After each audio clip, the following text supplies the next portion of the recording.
Nah, ini untuk pendahuluannya. Coba ini sebenarnya refreshing aja ya. Tadi untuk pertama-tama ya, titik, garis, dan bidang. Oke. Coba dari gambar ini yang bisa ditemukan apa saja? Coba. Dari gambar ini Ya. itu dari gambar kubus ini bisa ditemukan yaitu titik A, B, C, D, E, F, terus bangun datar. Bangun datar. Ya. Bangun datarnya itu segitiga sama trapezium apa di trapezium. Oke, terus apa lagi? Ada garis garis A, B, C, G. Yang tahu tadi Bu. Oke, nggak apa-apa ya. Ini siapa tadi? Lady ya? Oke, terima kasih. Lady, walaupun ada beberapa istilah yang masih belum jelas ya. Belum begitu tepat ya tadi. Mbak Lady ada beberapa yang bisa ditemukan ya oleh Mbak Lady ya, ada titik, kemudian ada garis.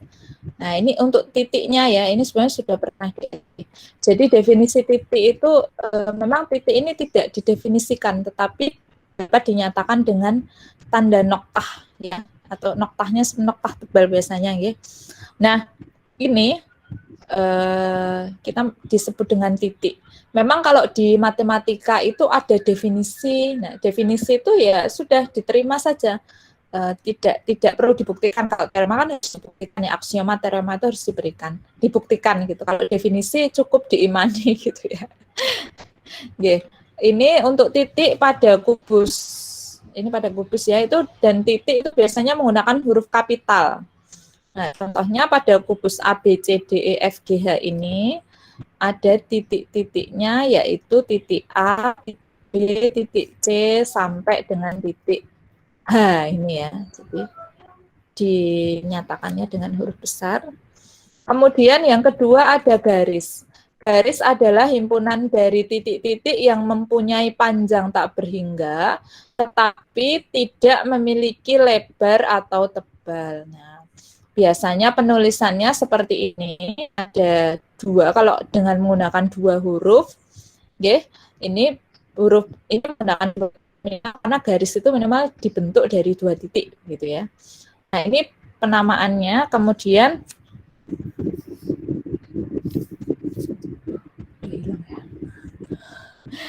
sudah selesai. Kalau untuk satu itu dinamakan dengan kecil, misalnya garis M gitu ya. Nah, kemudian bagian dari garis itu namanya ruas garis ya. Bagian garis dibatasi dua titik pada ujung dan pangkalnya. Nah, kalau ini tadi kan dinyatakan dengan tanda panah seperti ini ya, artinya dia memanjang sampai hingga. Tapi kan tidak mungkin dituliskan dari sini sampai sini gitu kan, tidak mungkin ya. Jadi ini artinya memanjang. Nah, kalau dia ada batasannya seperti ini titiknya. Jadi dibuat seperti ini, tidak ada garis. Ini namanya ruas garis. Nah, kemudian yang ketiga adalah sinar garis. Bagian dari garis yang memanjang ke satu arah dengan panjang tak hingga. Jadi kalau ruas garis tadi dibatasi ya, panjangnya ya, ini tidak dibatasi ke salah satu sisi. Jadi ke salah satu ujung, ke salah satu arah begitu ya. Jadi bisa ke arah B ini sampai ke sana, begitu, sampai terus ke sana. Okay. Tapi ini di sini ada tanda anak panahnya. Nah, ini sinar garis. Bisa membedakan ya garis, ruas garis, dan sinar garis. Nah, contohnya pada kubus ABCD itu ada garis AB, ini ya, AB. Kemudian CG ini yang merupakan sisi ya. Kemudian BG ini diagonal sisi. Gambarnya adalah tidak putus-putus karena ini terlihat begitu ya. Jadi lurus, garis lurus. Kemudian AG itu diagonal ruang. Diagonal ruang kenapa gambarnya putus-putus? Karena ini kan sebetulnya di dalam ya, tidak terlihat gitu ya. Oke, kemudian bidang. Nah, bidang ini adalah himpunan titik-titik yang memiliki luas tak berhingga atau tak terhingga. Nah, wakil bidang adalah bidang yang memiliki ukuran panjang dan lebar. Contoh bidang pada ABCD, kubus ABCD ini ya, contohnya ABCD, ya, bidang ABCD, kemudian bidang CDGH, kemudian bidang BDG. Nah, BDG ini juga bidangnya. Kemudian kedudukan titik, garis, dan bidang, kedudukan titik dan garis, kedudukan titik dan bidang, kedudukan dua garis, kedudukan garis dan bidang, kemudian kedudukan dua bidang.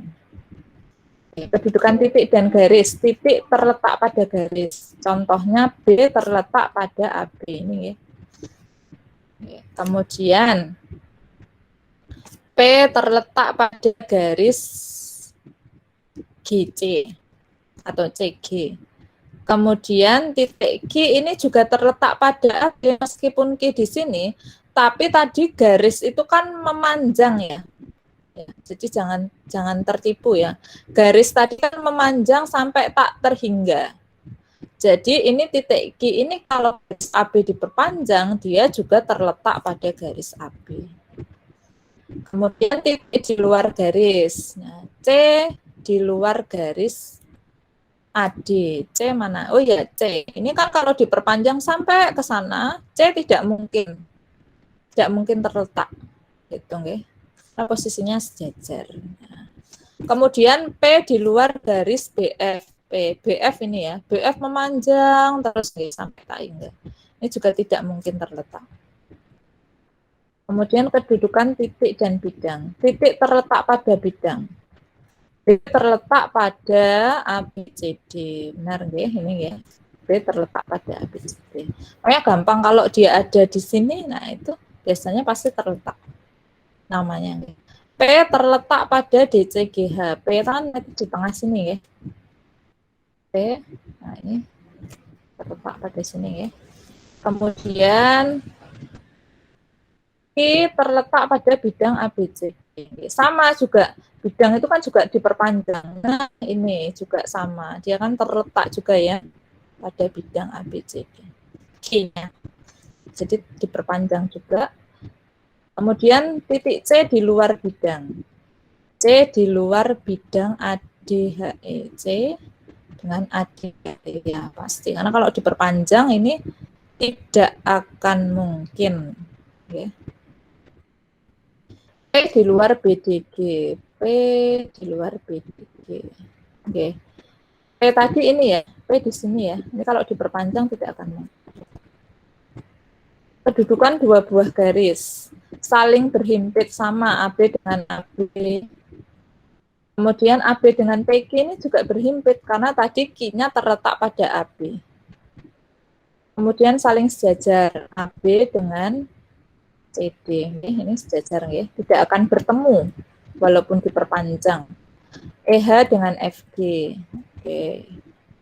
Kemudian perpotongan AB dengan BC. AB dengan BC berpotongan di titik B ya, ini ya, terlihat ya di sini ya. Kemudian EG dengan AP sama ya. Ini kalau diperpanjang terus, nah ini pasti berpotongan di sini ya, titiknya ya. Kemudian saling bersilangan BC dengan D. BC dan DH. B ini saling bersilangan ya ini ya. Ini juga tidak akan bertemu. Ini kan yang satu ke sini, yang satu ke sini ya. AP dengan BG. Nah, ini juga walaupun kelihatannya di sini berpotongan tapi enggak. Ini satunya kan ke sana ya. Nah, ini kan satunya diperpanjang ke sana. Nah, ini bersilangan ya ini ya, bukan berpotongan di sini bukan. Jadi harus membayangkan kalau biasanya kalau siswa perempuan biasanya lemah di geometri. Ibu juga sebenarnya lemah di geometri gitu. kadang membayangkannya itu kedudukan garis dengan bidang. Garis terletak pada bidang, ya. Garis BC ini kalau ada BC di sini pasti nanti terletak. Kalau ada hurufnya sama, AG sama juga, ya. Nah ini, ya. Ini bidangnya ini ya. AG-nya itu merupakan diagonalnya ini. Kemudian garis sejajar bidang. Nah ini bidangnya ini garisnya adalah BC. Karena memang tadi kan BC sejajar AD, jadi pasti juga sejajar bidangnya. PF dengan BCGH. PF dengan BCGH ini sejajar juga karena EF sejajar GH. Garis memotong atau menembus bidang. Oke, ini AB. Nah, AB menembus ya ini ya. Sudah jelas ini. Nah, titik potongnya kan di B itu nggih. Kemudian CE dengan BDG. Nggih. Oke, ini menembus nggih. Ini nggih di sini ya. Oke, menembusnya di sini. Oke. Satu lagi kedudukan dua buah bidang saling berimpit sama ya. Ini bidangnya ABCD dengan ABD ya. Kan jadi satu sebetulnya sama. ABD dengan BCD sama karena dalam bidang ABCD. Saling sejajar BCGF dengan ADHE. Jelas nih kalau diperpanjang sudah pasti sejajar. BDG dengan AFH. Saling berpotongan ABFE dengan BCGF itu berpotongan di F, di BF ya, di BF. F dan B, di garis BF. ACGE dengan BDG. Nah, berpotongannya di titik G ya, ini ya. Garisnya ini. Oke, nah ini latihan soalnya nanti bisa dikerjakan sebagai diskusi.